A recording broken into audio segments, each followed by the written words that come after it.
Abraham Lincoln, the 16th President of the United States, in a head and shoulders portrait taken by photographer Alexander Gardner on February 5, 1865. Traditionally called last photograph of Lincoln from life, this final photo in Lincoln's last photo session was long thought to have been made on April 10, 1865, but more recent research has indicated the earlier date in February. The crack comes from the original negative, which was broken and discarded back in 1865. The entirety of the American Civil War took place while Lincoln was in office, starting a month after he was elected and ending just days before his assassination in April of 1865. John Brown, a zealous, itinerant radical who crusaded violently against slavery in the 1850s, Brown moved to Kansas with his family in the mid-1850s to prevent the territory from becoming a slave state. Jefferson Davis, a former United States Secretary of War and senator from the state of Mississippi, served as the President of the Confederate States of America from 1861 to 1865. After the war, he was captured, indicted for treason, and imprisoned for 2 years, after which he was freed on bail. His case was eventually dropped in 1869, and he lived another 20 years, passing away at the age of 81. In 1856, he and a band of vigilantes helped spark the Bleeding Kansas crisis when they slaughtered 5 border ruffians at the Potawatomi Massacre. 3 years later, Brown led another group of men in the Harper's Ferry raid to incite a slave rebellion. A group men from Company B, U.S. Engineer Battalion, near Petersburg, Virginia in August of 1864.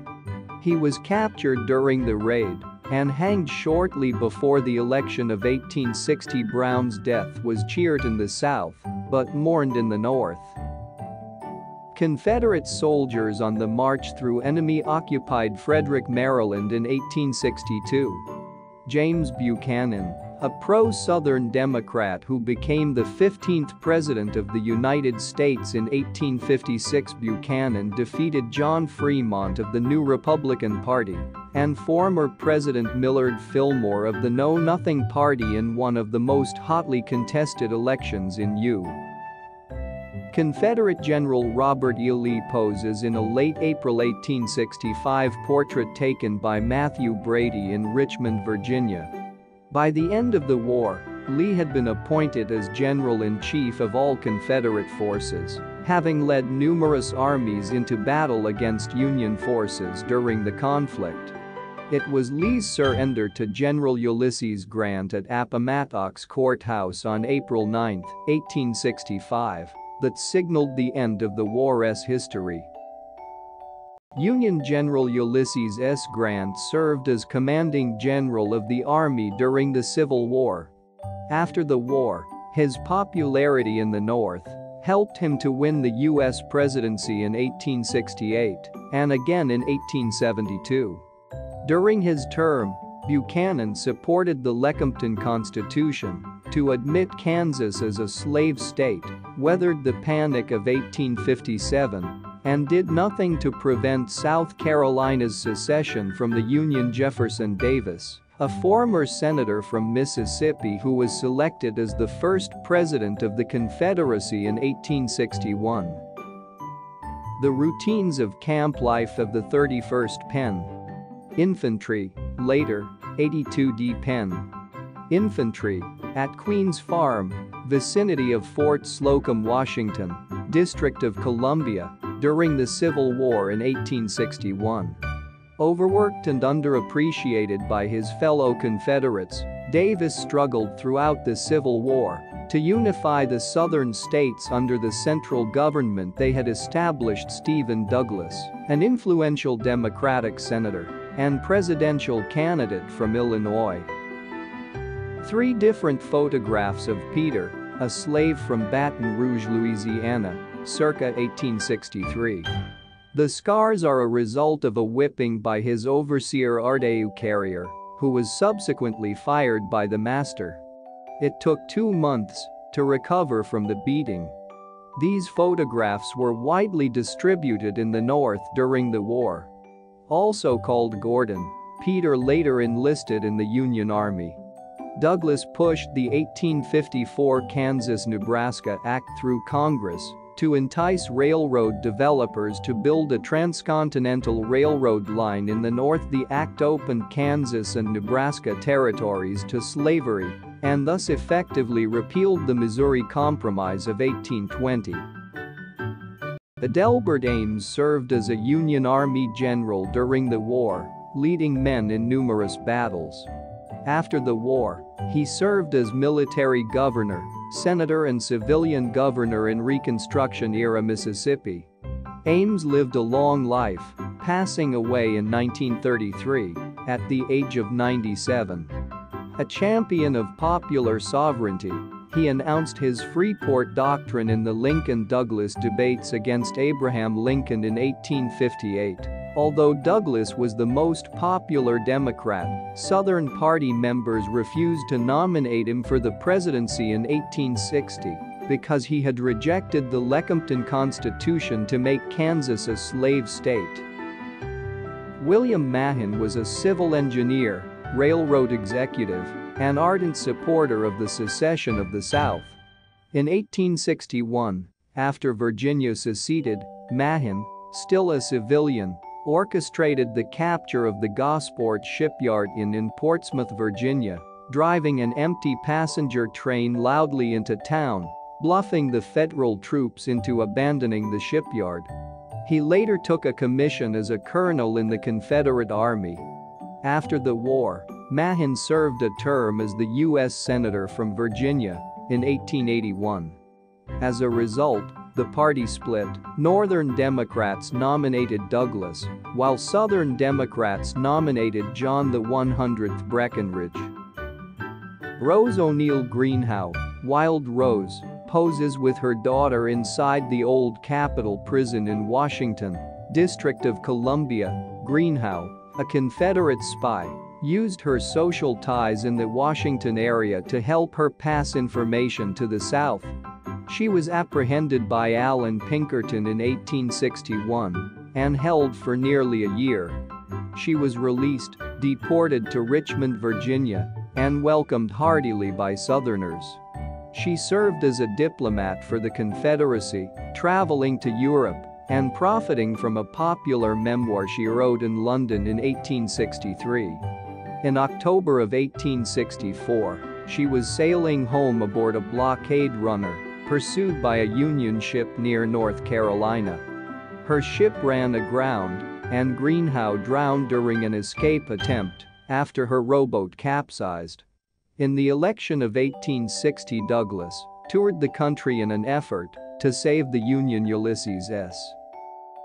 A group of contrabands, a term used to describe freed or escaped slaves, in front of a building in Cumberland Landing, Virginia, on May 14, 1862.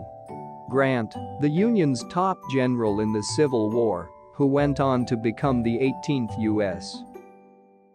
William Tecumseh Sherman, a graduate of the United States Military Academy at West Point, served as a general in the Union Army, commanding several campaigns. Perhaps best known was his capture of Atlanta, Georgia, after which his troops began Sherman's March to the Sea, inflicting massive damage to military and civilian infrastructure during a month-long march toward the coast, ending with the capture of Savannah, Georgia. President nicknamed Unconditional Surrender Grant, he waged total war against the South in 1863 and 1864.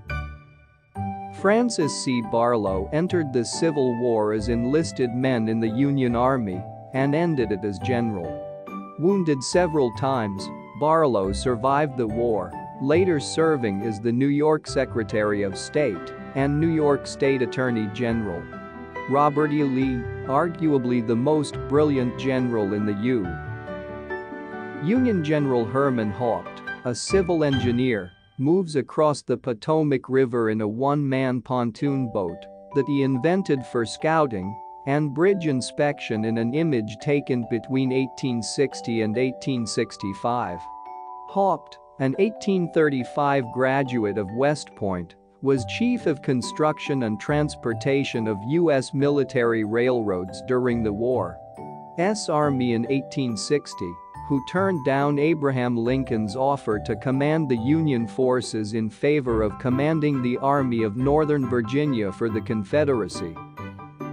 A lone grave, bottom center, near Antietam, Maryland in September of 1862.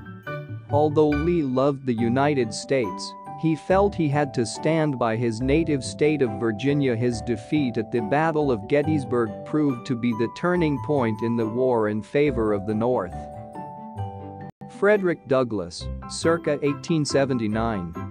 Born a slave in Maryland, Douglass escaped as a young man, eventually becoming an influential social reformer, a powerful orator and a leader of the abolitionist movement. Lee made the Confederacy's unconditional surrender at Appomattox Courthouse to Ulysses S. Grant in April 1865 to end the Civil War. An unidentified Union officer, photographed by Matthew Brady. Abraham Lincoln, a former lawyer from Illinois who became the 16th President of the United States in the election of 1860 because Lincoln was a Republican and was associated with the abolitionist cause. His election prompted South Carolina to secede from the Union. Confederate troops viewed from a distance of 1 mile on the opposite side of a destroyed bridge in Fredericksburg, Virginia, by Union photographer Matthew Brady. Lincoln, who believed that the states had never truly left the Union legally, fought the war until the South surrendered unconditionally during the war. In 1863, Lincoln issued the largely symbolic Emancipation Proclamation to free all slaves in the South. President Abraham Lincoln, center, hatless, surrounded by a crowd during his famous Gettysburg Address in Gettysburg, Pennsylvania, on November 19, 1863. Just at the war's end, in April 1865, Lincoln was assassinated by John Wilkes Booth in Washington, D.C. General James Scott Negley of Pennsylvania. At the start of the war, he was appointed brigadier general in the Pennsylvania militia and went on to command troops in several battles. After his division narrowly escaped disaster during the Battle of Chickamauga, Negley was relieved of command. Negley served several administrative posts, retiring from the Army in January of 1865. George Mcclellan, a young, first-rate U.S. amputation in a field hospital, Gettysburg. Army general who commanded the Union Army against the Confederates during the Civil War. Unfortunately, McClellan proved to be overly cautious and was always reluctant to engage Confederate forces at a time when Abraham Lincoln badly needed military victories to satisfy Northern public opinion. A nearly starved Union soldier who survived imprisonment in the notorious Confederate prison in Andersonville, Georgia. McClellan did manage to defeat Robert E. Lee at the Battle of Antietam in 1862, which gave Lincoln the opportunity to issue the Emancipation Proclamation. Nurse Ann Bell tending to wounded soldiers in a Union hospital, circa 1863. Lincoln eventually fired McClellan, however, after the general began to criticize publicly the president's ability to command. In 1864, McClellan ran for president as a peace Democrat on a platform for peace against Lincoln but was defeated. Robert Smalls was born a slave in South Carolina. During the Civil War, Smalls steered the CSS Planter, an armed Confederate military transport. On May 12, 1862, the Planter's 3 white officers decided to spend the night ashore. About 3 a.m., Smalls and 7 of the 8 enslaved crewmen decided to make a run for the Union vessels that formed the blockade, as they had earlier planned. Smalls dressed in the captain's uniform and had a straw hat similar to that of the white captain. The planter stopped at a nearby wharf to pick up Smalls' family and the relatives of other crewmen, then they sailed toward Union lines with a white sheet as a flag.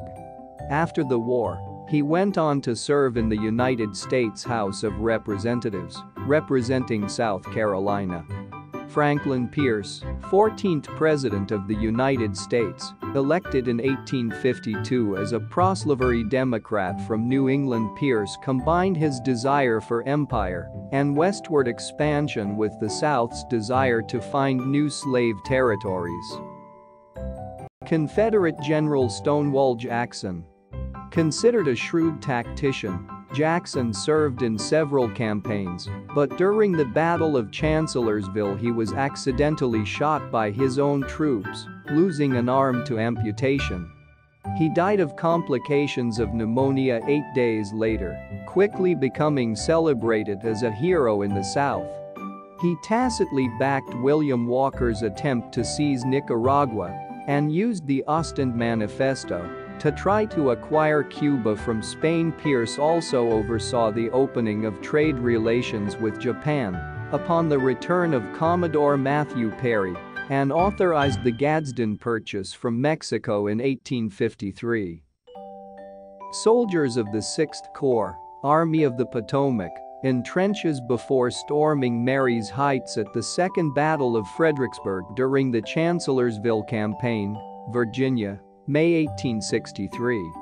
This photograph, Library of Congress number B157, is sometimes labeled as taken at the 1864 siege of Petersburg, Virginia. William Tecumseh Sherman, a close friend of Ulysses S. Grant who served as a general in the Union Army during the Civil War.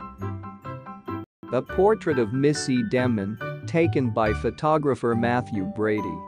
Sherman, like Grant, understood that the war would only truly be won when the Union forces had broken the will of the Southern public to fight. Sherman is best known for the total war he and his expedition force waged on the South during his march to the sea. General George Armstrong Custer, a United States Army officer and cavalry commander in the American Civil War and the Indian Wars.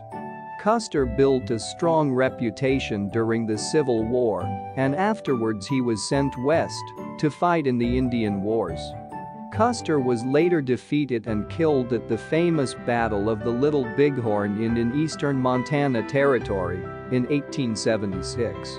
Charles Sumner, a senator from Massachusetts who delivered an anti-slavery speech in the wake of the Bleeding Kansas crisis in 1856. In response, Sumner was caned nearly to death by South Carolinian Congressman Preston Brooks on the Senate floor.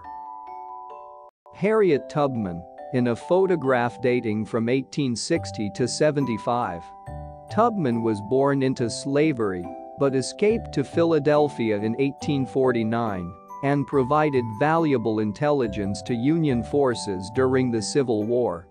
The attack indicated just how passionately some Southerners viewed the popular sovereignty and slavery issues. Zachary Taylor, a hero of the Mexican War who became the second and last Whig president in 1848. Sergeant James H. Harris, a Marylander and member of Company B, 38th 5th U.S. Colored Troops, in a photograph taken between 1864 to 1898. Harris was one of 23 black Union soldiers who served with such distinction during the Civil War that he received the Medal of Honor. In order to avoid controversy over the westward expansion of slavery in the Mexican Cession, Taylor campaigned without a solid platform. He died after only 16 months in office and was replaced by Millard Fillmore. Miss Walton, in a portrait taken by photographer Matthew Brady. Photo credit, Library of Congress.